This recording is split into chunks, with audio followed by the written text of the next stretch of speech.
وزرع أخرج شطأه فآزره فاستغلظ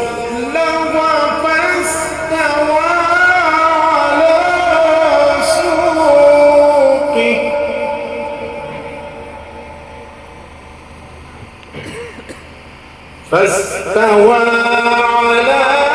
سوقه يعجب الزراع ليغيظ بهم الكفار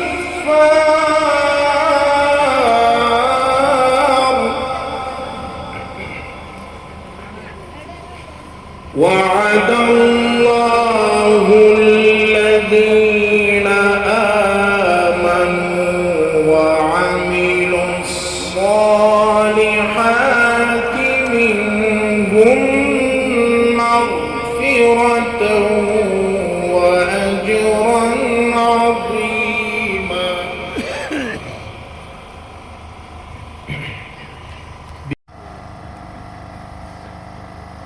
صحابه تابعین چې هر چا د الله پر قرآن باندې عمل کړی دی هغو له الله کوم عزتونه ورکړي دي دا په قرآن باندې معزز دا په دین باندې عزتمن و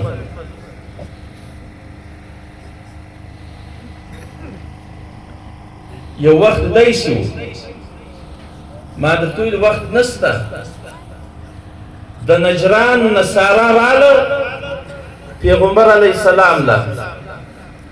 په اوږده کیسه ده چې بیا اسلام دعوت ورکړي اسلام یې نه کړ قبول بیا مباهله کوو دا علما به پوهېږي په مباهله باندې پر هغه باندې بیا پښېمانه سو پیغمبر علیه السلام ټیکس په کښېښو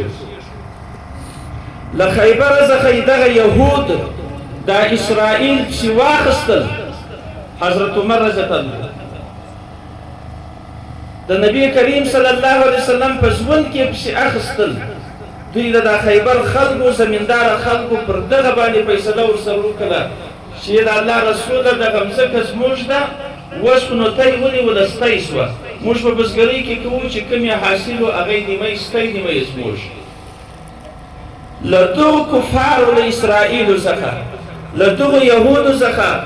نبی کریم صلی الله علیه وسلم ټیکس اخیستی حضرت عمر ځینې اخیستی ابوبکر صدیق ځینې اخیستی عثمان و علی ځینې اخیستی معاویه ځینې اخیستی نن چې ما او تا په دنیا کې ذلیله یو هغه پنځه کوره اسرائیل یهودیان چې په تمامه دنیا مسلمان حکمران هغه لرزبر اندام هغه کې خوفزده دی هغه له دغې وجې څخه چې موږ قرآن پرې ایښی او بیا د مسلمان ظلم دا دی ما درته ویلې صرف دا یوه خبره په ذهن کې کښېږدئ چې الله په قرآن باندې انسان عزتمن کوي چې قرآن له دې شا را وګرځوله ذلیله کېږي به هغه انسان مثالونه بیا تی سوچ پر وهئ نن چې موږ ذلیله یو قرآن مې پرې ایښی دی کافر څنګه دا جرأت کولی شي چې مسلمان د خادم دا دی د مسلمان بچی دی د مسلمان په کور کې پیدا شوی دی د هغه ذهن دا دی چې په دا مدرسه کې چې دا قرآن ورته ویل کېږي دغه پسکي راولي دغه موږ پر شا کوي قرآن دې نه پر شا کوي قرآن چې دې شا راګرځولې د دغه ذلیله کړی نو دغه حافظان د هغو لرو ده سرپرستانو ده ټول خاندان ده زه مبارکي وایم د دغو په باره کې د الله نبي وایي خیرکم من تعلم القرآن وعلمه په انسانانو کې بهترین انسان هغه دی بهترین انسان هغه دی چې قرآن یې زده کړي بیا یې بل چا له وروښو زما نبي خو دغه راته وایي نو که دا زه په قسم هم ویلی شم په دغه کې زه حانس کېږم نه چې دغه حافظان علما چې له دې نه سره د هر چا تعلق وي هغه په دنیا کې عزتمن هم دي او لوړ خلک هم دي د عزت خاوندان هم دي حضرت عمر یونیورسټۍ نه ویلې حضرت عمر د اکسفورډ فارغه نه و حضرت عمر ډاکټر و انجینیر نه و حضرت عمر د دنیا منصبونه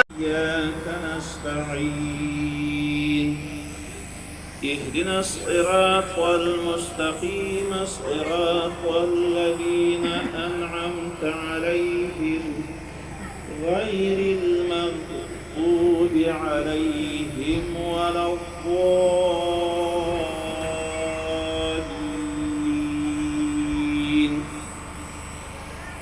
ألم تر كيف فعل ربك بأصحاب الفيل ألم يجعل في تضليل وأرسل عليهم ضرورت وی د جنت پاکې دو ته ضرورت وی شیطان ځکه ناشکر لوار وکړم د دوزخ ور کېدو ته ضرورت وی ملائکه پر ادم مینی نوی ملائکه پر ادم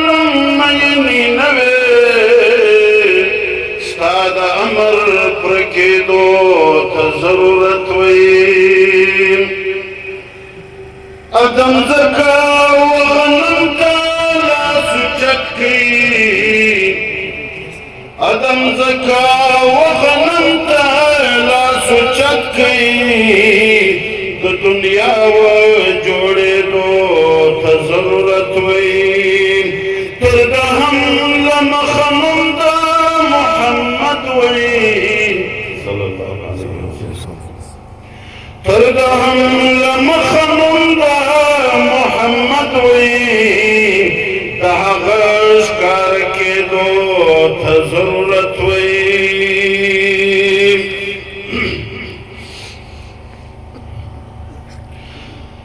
تصوف علم حضور جوړوي بنده د خدای په بندګي جوړوي صاحب الکشف استادان دي در محبوب بندگان دي تصوف علم حضور جوړوي بنده د خدای په بندګي جوړوي صاحب الکشف استادان دي د خدای محبوب بندگان دي صاحب الکشف استادان دي